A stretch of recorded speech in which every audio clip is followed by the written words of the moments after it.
Comment vos parents se sont-ils rencontrés? Alors là c'est vraiment la question que j'ai du mal à répondre, parce que effectivement, quand mes parents se sont rencontrés, j'étais loin des... Hein. Bon, alors mon père, à l'âge de 12 ans, est parti avec un frère qui faisait la Chine, c'est-à-dire qui, avec un camion ou une charrette, c'était peut-être une charrette à l'époque, parce que il vendait, il faisait le colporteur, vous savez, comme ce qu'on appelait faire la Chine. Et mon père s'est retrouvé à Paris, mon père a appris le métier de boulanger, il est devenu boulanger. Et comme par la suite, je sais que ma mère était vendeuse en boulangerie, ça doit être comme ça qu'ils se sont connus. Pourquoi étaient-ils opposés politiquement? On ne peut pas dire qu'ils étaient opposés politiquement. Mon père était, comme on disait à l'époque, un narco-syndicaliste, c'est-à-dire qu'il était partisan d'indépendance, anti-patron, tout genre de choses. Ma mère, elle ne faisait pas de politique. Sur le plan religieux, si, ma mère était catholique, pas pratiquante, mais enfin, elle était catholique. La preuve, c'est que mon frère aîné et ma sœur ont été baptisés et ont fait leur communion. Par contre, après, ça s'est arrangé parce que mon autre frère et puis moi, on n'a même pas été baptisés. Mais on ne peut pas dire que ça soit politique, hein. C'était pas politique. D'ailleurs, mon père faisait pas de politique, ma mère non plus. Hein. Mon père s'occupait surtout de syndicats. Pourquoi avez-vous fait de la politique si jeune? En 1928, quand ma mère est morte, nous habitions Bagnolet, nous avons été habités à Villeneuve-le-Roi. Comme ça que ça a démarré, avec le fils de Terroir. On a créé un groupe de pionniers. Alors les pionniers, c'était les Boy Scouts communistes. Comme ça, vous comprenez tout de suite ce que ça veut dire. Hein. Alors on faisait du camping. Mon frère aîné et ma sœur ont adhéré aux jeunesses communistes. Nous, on était trop jeunes, il n'était pas question. Parce que j'avais... C'est mon frère et ma sœur qui ont fait adhérer mon père au Parti communiste.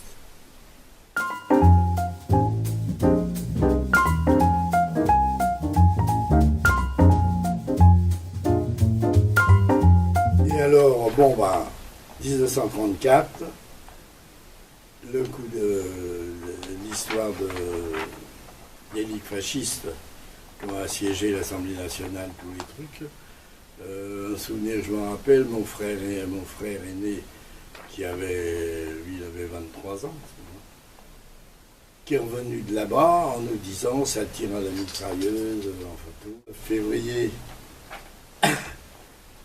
la manifestation pour répondre à la manifestation de la droite du 6 février, manifestation communiste, socialiste, tout le monde réuni. Le 12 février 1934, ça a été la grève générale.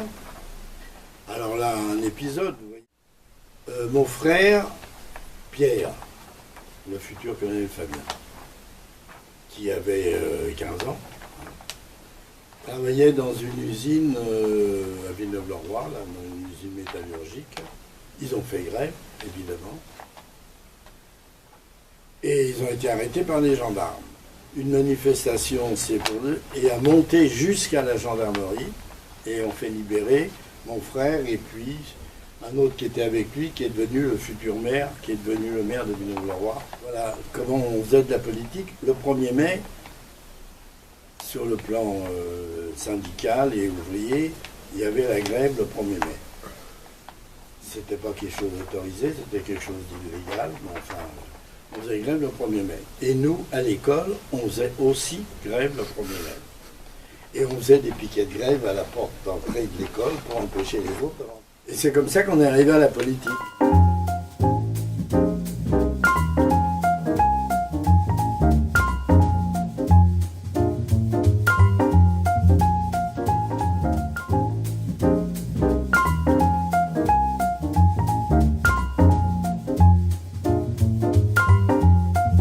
Quel métier aviez-vous étant jeune? J'ai passé mes bourses à 11 ans. Mon certificat d'études à 12 ans. C'était l'époque normale, 12 ans. Et quand mon père nous a présenté à l'école estienne, on a dit c'est bien beau, vous avez une bourse pour l'école estienne, mais vous êtes trop jeune, vous ne pourriez pas y aller. Alors j'ai pas pu aller à l'examen. Enfin, disons que j'avais le niveau du brevet. Et je suis rentré comme apprenti dans l'imprimerie, où j'ai fait 4 ans d'apprentissage de 1934.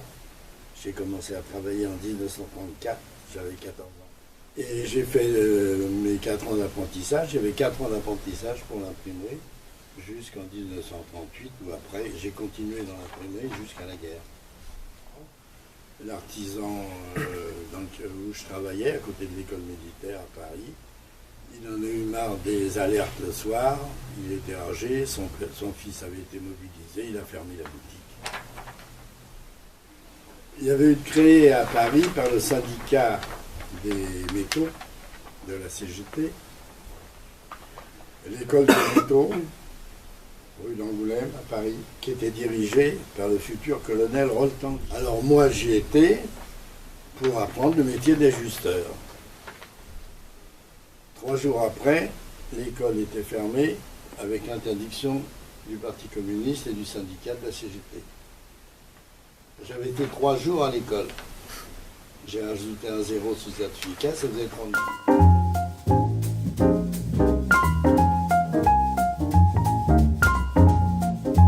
Mon frère m'avait dit à l'usine où il travaillait à la Courneuve, à la Caprin, l'usine d'aviation, il a dit, tu te présentes, on va te faire une queue d'aronde. Je ne sais pas si vous savez ce que c'est qu'une queue d'aronde. Ah. C'est une espèce de truc, vous avez un trapèze dans un sens, un autre dans l'autre, ils doivent s'emmancher l'un dans l'autre, le mâle et la femelle. Alors il dit, si tu l'as réussi, t'es pris comme ajusteur, si tu loupes, t'es pris comme manœuvre. Moi j'ai réussi ma queue d'aronde, mais j'ai fait 2 femelles. J'ai été pris comme manœuvre, teneur de tas. Alors teneur de tas, c'est un truc dans l'aviation, vous êtes à l'intérieur de la carlingue, avec un truc métallique, et il y a l'autre avec le marteau pneumatique, c'est pour faire les rivets. Ça veut dire que... Et on n'avait pas de casque à l'époque. Hein. Pourquoi vos frères se sont-ils battus en Espagne en 1936 Parce qu'il y avait la guerre des Espagnols, ont demandé de l'aide partout pour défendre la République. Et c'est comme ça qu'a été créé les brigades internationales. Alors les brigades internationales, auxquelles ont participé de nombreux Français, Roland, Pierre, Fabien. Lui est parti alors que normalement il n'aurait pas dû partir, il avait 17 ans. Il a trafiqué sa carte d'identité pour faire croire qu'il avait reçu à Albacete par André Marty, qui s'occupait des brigades internationales françaises. Manque de chance, André Marty le connaissait parce que mon frère était déjà à la direction des jeunesses communistes à Paris. Et il l'a envoyé à l'école au lieu de l'envoyer au combat. Daniel est parti en 1937. Il est parti là-bas où il est devenu commissaire politique d'une brigade espagnole. Pourquoi étiez-vous contre le gouvernement en 1938 ? Alors pourquoi on était contre le gouvernement en 1938 à cause des accords de Munich. Les accords qui ont été faits entre la France, l'Angleterre et l'Allemagne, qui ont permis à l'Allemagne de s'emparer de la Tchécoslovaquie. C'est la première fois que j'ai fait connaissance avec la police. J'avais jeté des tracts du haut d'un balcon du cinéma. Je me suis fait prendre par les flics. On est resté une nuit au commissariat. C'était pas méchant. Vous voyez, on allait souvent dans des manifestations. Aux communistes, c'était courant les manifestations. Et il y avait un truc, c'était mon frère qui avait trouvé ce truc-là, on se mettait une casquette bourrée de coton hydrophile, comme ça les coups de matraque ça faisait moins mal.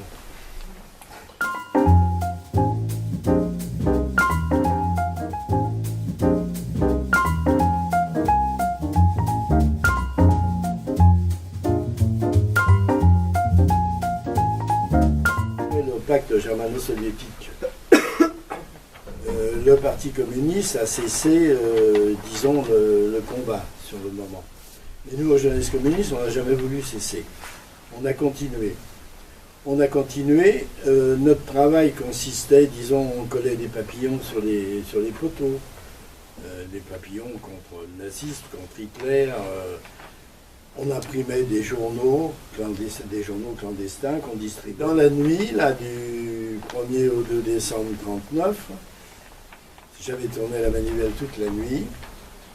Le matin, je reviens avec, je ne sais pas combien, peut-être 2000 tracts comme ça qu'on m'avait imprimés dans la nuit, dans un sac à pommes de terre. Et j'arrive chez ma belle-sœur. J'étais au chômage à ce moment-là. Alors tous les jours, ma belle-sœur, on était tous les deux tout seuls, on s'arrangeait le midi, j'allais manger chez elle. Donc je viens à midi là, chez elle pour venir manger. Avec vos tracts Avec mon sac de tracts sur le dos. J'entends frapper à la porte, j'entends une voix d'homme. Ah, mais je dis ça y est, c'est Daniel qui est en permission. Ben, en fait, permission, c'était le commissaire Roche. Ils m'ont dit, qu'est-ce que vous avez? J'ai dit des pommes de terre, ils n'ont pas voulu me croire. Ils ont regardé ce qu'il y avait dedans. Alors le résultat, enfin tragique. Je suis arrêté, ma belle-sœur aussi. Ils trouvent, bon, ils ont l'adresse automatiquement de mon frère. Ils vont l'arrêter à l'usine. Ma belle-sœur, ils arrêtent ma belle-sœur à des orfèvres.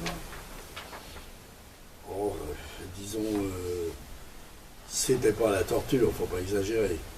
Mais enfin, disons, pas à le tabac, quoi. J'ai eu une trace de bague, c'est ma belle-sœur qui m'a dit, ah, tiens, t'as un trou.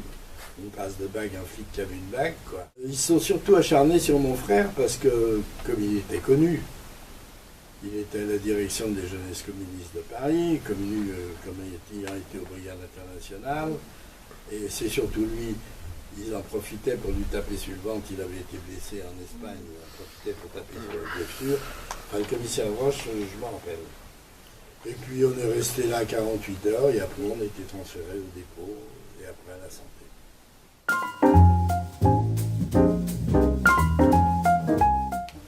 Mon frère et moi, on était mineurs.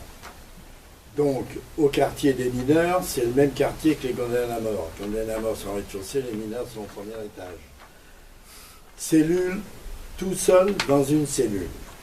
Une cellule de 9 mètres carrés, c'était les normes, c'est toujours les mêmes normes, ils n'ont pas changé. Tout seul dans une cellule. Faut dire aussi que mes deux belles-sœurs, elles ont été à la prison de la Petite Roquette, puisqu'ils ont été arrêtés aussi. Alors tout seul dans une cellule comme ça pendant 6 mois. Comment avez-vous trouvé la force pour ne pas parler en prison?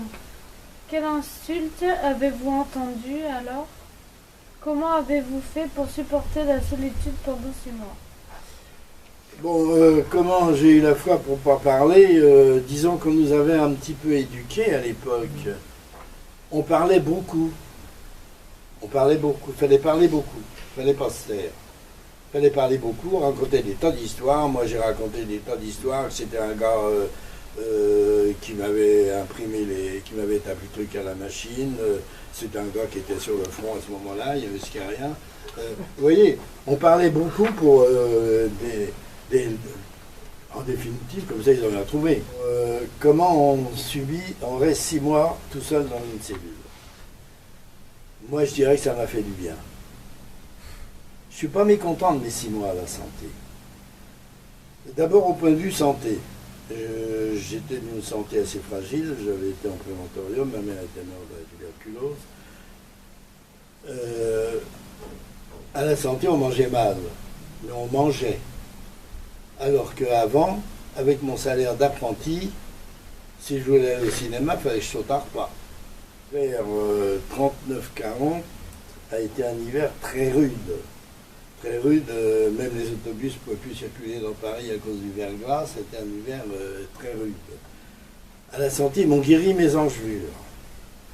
Tous les jours, ils me faisaient des bains de teinture d'iode. On se reposait, puisque en définitive, on n'a rien à faire.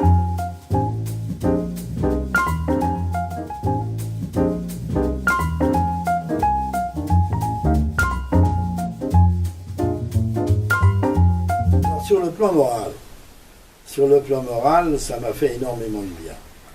Énormément de bien parce que à la santé, ils avaient une bibliothèque sensationnelle. À la santé, j'ai appris à lire. À la santé, j'ai lu Voltaire, j'ai lu Rousseau, j'ai lu Montesquieu. Quand mon frère était en Espagne, il voulait à tout prix que j'apprenne l'espagnol. Et il était vicieux. Quand il m'écrivait en espagnol. Alors je m'étais acheté un petit dictionnaire pour arriver à traduire ses lettres. À la santé, j'ai appris l'espagnol. Le problème de la solitude. Le problème de la solitude, alors là c'est autre chose, c'est particulier. Ma mère est morte, j'avais 8 ans. Mon père boulanger travaillait de nuit, disant qu'on vivait tout seul. J'ai un livre aussi à la santé. Et ma belle-mère l'a prêté à quelqu'un, il a disparu de la circulation. Très, très romantique. Hein. Sur une fille qui se livre à la prostitution à cause du chômage et de la misère. Qui était dans une cellule un peu plus loin que moi, jusqu'à sa majorité, parce qu'après il a été transféré dans une autre cellule une fois majeur. On se voyait tous les dimanches à la messe. Nous qui n'allons jamais à la messe, à la santé, j'allais à la messe tous les dimanches. C'était le seul moyen de se voir. On savait pourquoi on était là. Je crois que c'est ça aussi qui nous permettait aussi de supporter la solitude. On n'était pas comme le gars qui a volé un téléphone et puis qui est en prison. Nous, on savait pourquoi on était là. Quand on l'a fait, on savait ce qu'on risquait. Quelle a duré la traversée de la France en 1940? On est parti le 10 juin, on est arrivé le 21. Le 10 juin, les Allemands arrivaient à Paris. Toutes les prisons de Paris étaient évacuées.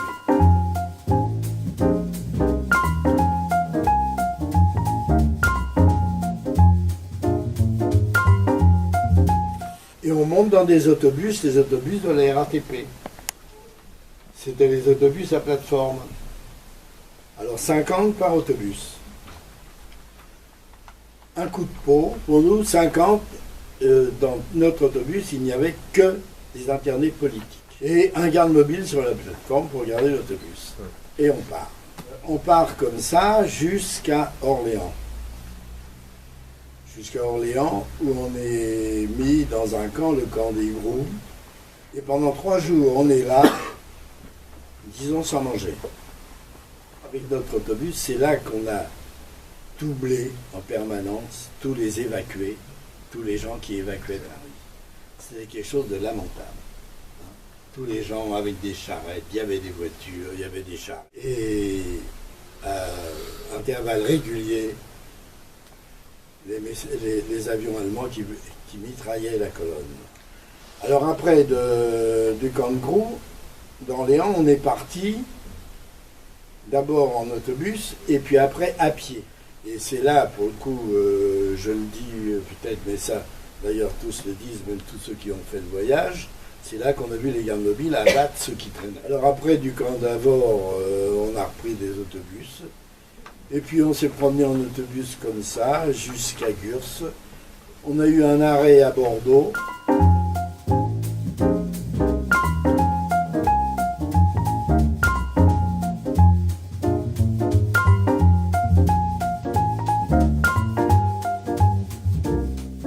On est arrivé le 21 juin à Gurs, sous un beau soleil, là, comme aujourd'hui. Vous parlez des conditions de vie au camp de Gurs.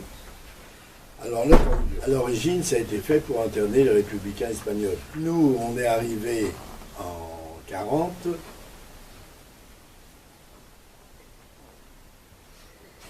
Il n'y avait plus de républicains espagnols.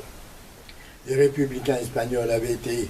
Il y en avait qui étaient partis au Mexique. Il y en avait qui s'étaient engagés dans la Légion. il y en avait qui avaient été formés en compagnie de travailleurs. On était dans un îlot particulier où il y avait la prison qui était dirigée par le capitaine de la prison du Cherche-Midi, qui étaient tous ceux qui avaient été évacués de Paris au mois de juin 40. De chaque côté, comme ça, on était à 50, enfin 48 ou 50, suivant les baraques, couchés sur de la paille. On avait de la paille par terre et une couverture. C'est tout ce qu'il y avait. Coucher dans la paille, c'est pas désagréable. Mais au mois d'octobre, c'était la même qu'au mois de juin. Ça veut dire qu'il ne restait plus beaucoup de paille.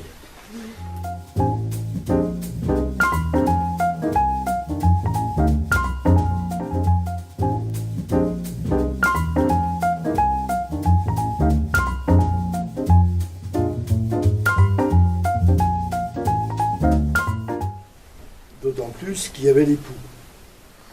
Pas ceux qu'on a sur la tête là. Ceux qui en ont encore, des gros morceaux là, tout blancs là, qui se collent dans les doublures, dans tous les. La chasse aux poux.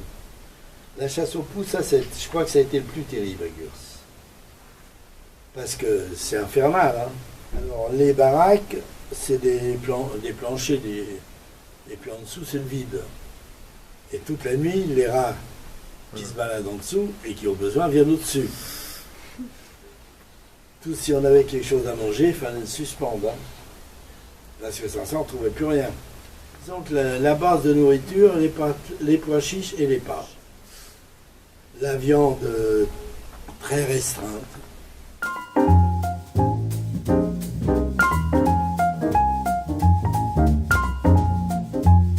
Et on a fait une université. C'est là que j'ai fini d'apprendre l'allemand. C'est là que j'ai commencé à apprendre le russe. Et on avait des bons professeurs. Le gars qui nous apprenait le russe, c'était le fils du concierge de l'ambassade de France à Moscou. Vous voyez, il y avait des écrivains comme Léon Moussinac, par exemple, des cours de littérature, des cours de peinture. Vous voyez, on a eu une vie intellectuelle qui permettait de tenir. Je suis resté dans les derniers, hein, jusqu'au mois de novembre. Hein. Et bien là, à ce moment-là, c'est la boue. Et c'est ça qui, la plupart, et les Juifs, eux, ils l'ont supporté, parce que nous, on n'a pas passé l'hiver à Gurs, mais la boue. C'est un terrain argileux. Dès qu'il pleut, ça se transforme en enfonce. C'est de la glaise, alors vous voyez, et la boue permanente. Et c'est l'hiver, et puis le froid. Et les baraques en bois, il n'y a rien, il n'y a pas de... Les fenêtres, c'est des volants, une baraque de 50, une baraque qui fait, je sais pas, 40 mètres de long. Hein, hein, il y a un poêle au milieu, et puis c'est tout.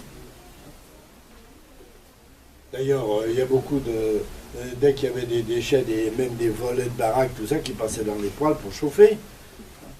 Parce que c'est ça. Le jour où je devais m'évader, alors moi je ne me suis pas évadé, je raconte dans mon histoire, c'est parce que la veille de mon évasion, j'ai appris que je passais en jugement.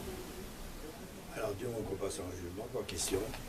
Il n'était pas question de ne pas passer en jugement. Et c'est pour ça que moi je ne suis pas parti, mais les copains qui sont partis, ils ont réussi. Pourquoi avez-vous été transféré à Périgueux? Ben, j'ai été transféré à Périgueux pour être jugé. Je suis sorti dans les derniers, là, au mois de novembre. De Gurs, j'ai été à Mozac. Camp de Mozac qui était aussi un camp d'internement. Oh, on est resté 8 jours à Mozac. Oh, alors là, Mozac, oh, le paradis. Dans des vraies baraques, dans des vrais lits. Il y avait un moment où on n'avait pas couché dans un vrai lit. Hein. Ben oui, parce que c'était un camp militaire.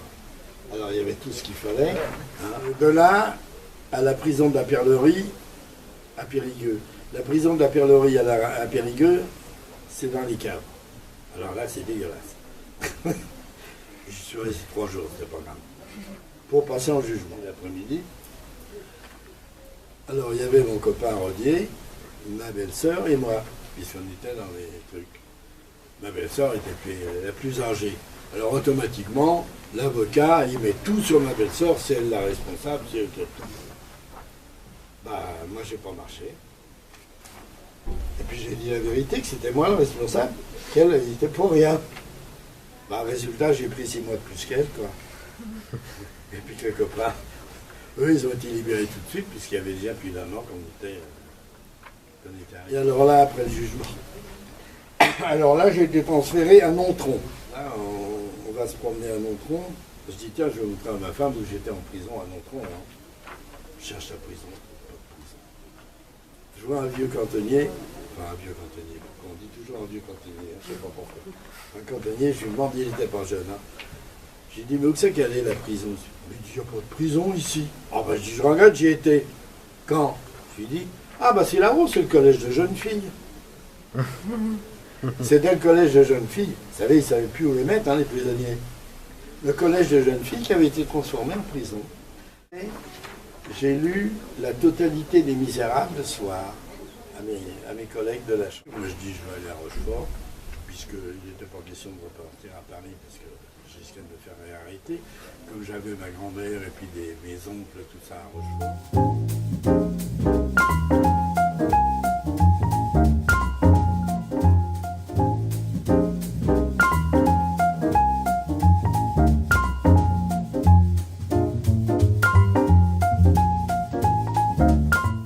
Ressemblait la vie à Rochefort en 1941. La vie sous l'occupation. Depuis que j'avais été arrêté, j'étais toujours avec les mêmes vêtements. Vous voyez le résultat. Si par hasard, les jeunes qui se promenaient après le couvre-feu, qui étaient arrêtés parce qu'à Rochefort, c'était pas trop sérieux, ils étaient emmenés à la commandanture et puis ils passaient leur nuit à cirer les bottes des soldats allemands. Les restrictions. Alors les restrictions alimentaires, alors là, ça, c'était de la rigolade par rapport aux Parisiens ou aux gens des grandes villes, parce qu'il y avait quand même les possibilités. Moi je me rappelle, je prenais mon vélo, j'avais une remorque, puis j'allais me promener dans la campagne, du côté de Luçon, dans tous ces coins-là, pour amener du ravitaillement. Le ravitaillement autorisé, hein, les betteraves, les topinambours, on planquait des pommes de terre en dessous. Pour trouver un réseau de résistants. Ben, j'en ai pas trouvé. Mon voisin où j'habitais était dans la résistance. On allait à la pêche ensemble. On allait couper du bois ensemble. Je ne savais pas qu'il était résistant et il ne me l'a jamais dit. Mon cousin Claude était résistant. On travaillait ensemble. J'ai jamais su qu'il était dans la résistance. Il ne me l'a jamais dit. Le fait que je sois surveillé par la police sortant de prison, c'était très difficile. Il n'y a que mon frère qui était au courant. C'est comme ça qu'il est venu me voir, j'ai hébergé ma belle-sœur et tous ces trucs-là. Et quand je suis rentré dans la résistance, c'est mon frère qui est venu me voir. Et après, en 1943, mon frère est venu, il est venu à Noël. Il m'a été voir les visiteurs du soir, au cinéma l'Apollo. Il m'a donné rendez-vous pour le 6 janvier 1944 à Vierzon. Et c'est comme ça que je suis rentré dans la résistance. Quel intérêt à détruire des usines et des voies ferrées? Ah, on ne détruit pas les usines, on détruit les transformateurs. C'est-à-dire que ça ne touche pas à l'usine, mais ça la bloque, ça l'empêche de travailler. Les voies ferrées, pour empêcher le transport des troupes, le transport des munitions. Vous voyez, c'est pas pour tuer des gens. C'est exclusivement sur le plan économique, sur le plan stratégique, pour empêcher l'armée allemande de faire son travail d'une façon correcte. On a fait sauter le pylône de Radio Paris, qui était à côté de nous. Alors nous, amateurs, hein, on était des amateurs, hein, voulant bien faire, on a mis un sein de plastique sur les 4 piliers. Résultat, quand ça a sauté, il est retombé sur ses pieds. Il fallait en mettre que d'un côté pour qu'il se couche. Je ne savais pas. J'ai passé mon permis de conduire dans le maquis. Alors, le passage du permis de conduire, avec des tractions à gazogène, hein, parce qu'on n'avait pas d'essence. Alors, une ligne droite, un ou deux virages, on revient, on freine. Si on n'a pas rencontré d'armes, il y en avait qui avaient la formation militaire, tous les commandants de compagnie, des choses comme ça. Mais nous, on n'avait aucune formation militaire. Moi, la première fois que j'ai eu un fusil, c'est le 6 juin 1944. 6 juin 1944, quand on a parti prendre la ville de Saint-Amand-Montrond, on me donne une carabine américaine. Le premier truc qui est arrivé, j'ai collé une balle entre les jambes du capitaine. Et là, c'est rendu quand même. Par la suite, j'ai appris. Pouvez-vous nous décrire une journée de... J'étais le responsable du renseignement pour le département du Cher. C'est-à-dire que je devais trouver des renseignements divers. Trouver les jours où les tickets d'alimentation arrivaient dans les mairies pour pouvoir aller les chercher. Parce que tous ceux qui étaient dans l'illégalité, ils avaient besoin d'argent, de tickets d'alimentation. Trouver les jours où le tabac arrivait au bureau de tabac pour pouvoir aller chercher les cigarettes. Trouver le jour où l'argent arrivait à la banque au besoin pour trouver l'argent. Parce que nous, on n'avait rien de l'Angleterre. Nous, aux francs-tireurs et partisans français, on n'a jamais rien reçu en parachutage. Tout ce qu'on avait, il a fallu qu'on le prenne. On faisait à peu près 100 km par jour en vélo pour aller dans tous les bleds du département pour chercher la...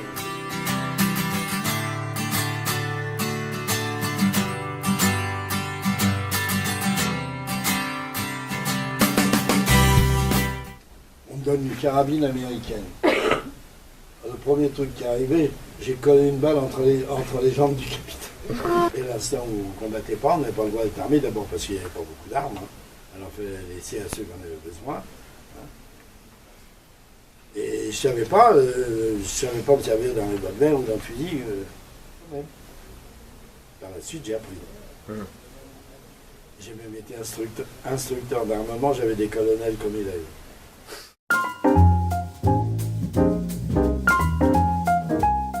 Alors après la libération de Bourges, qui a été libérée à peu près en même temps que Rochefort, au début du mois de septembre, j'ai eu le commandement d'une compagnie indo-chinoise. Il y avait cette compagnie indo-chinoise, c'était les compagnies de travailleurs d'indo-chinois qui étaient venus en France avant la guerre. Et alors, il y en avait une compagnie comme ça à Bourges, qu'on avait formée, qu'on avait armée, qui avait participé au maquis. Je prenais le commandement de la compagnie le lendemain. Dans la nuit, j'ai fait faire un drapeau tricolore avec en travers les couleurs indo-chinoises. Après, je faisais ce que je voulais, les gars. Dans mon rond, 2 jours après, on a eu la division d'Astreich-Schuldon, automatiquement. C'était une erreur, mais enfin, c'était une erreur qui a été valable parce que quand même, on avait fait prisonnier 50 miliciens, dont la femme du grand chef de la milice d'Arnans. Et on fait la répartition des armes, et puis on était dans les bois. Alors, j'étais avec le capitaine, et puis 2 autres... Et puis d'un seul coup, on entend parler. C'était pas français, c'était pas du français. On dit ça y est, c'est des Allemands qui arrivent.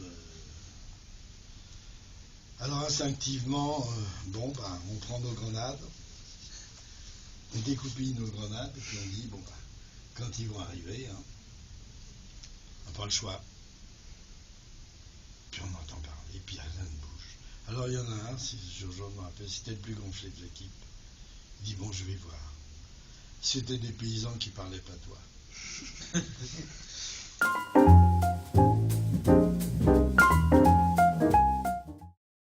Il faudrait peut-être dire pourquoi j'étais en Allemagne, parce que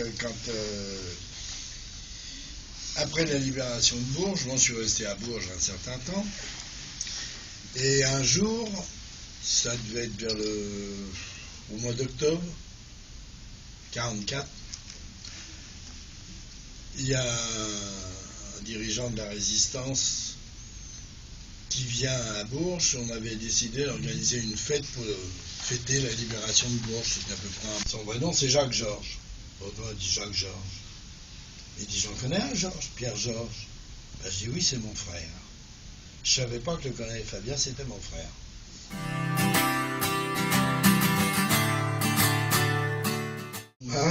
Avec ma femme, on prend la voiture et on file à Paris pour le voir. C'était juste après la libération de Paris, là. Il était en train de former son régiment.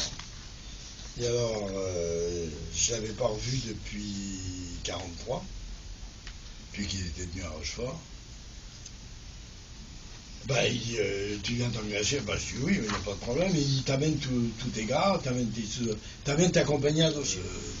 Le colonel, je lui dis voilà, moi je pars rejoindre mon frère qui forme son régiment pour partir, pour continuer la guerre avec les sous-officiers. Et puis d'accord, pas question, colonel.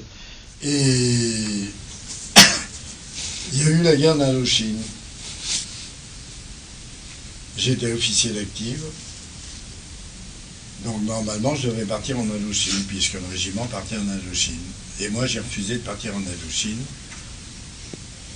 Je n'admettais pas d'aller me battre contre des gens qui voulaient leur indépendance, comme nous, on s'était battus pendant 4 ans.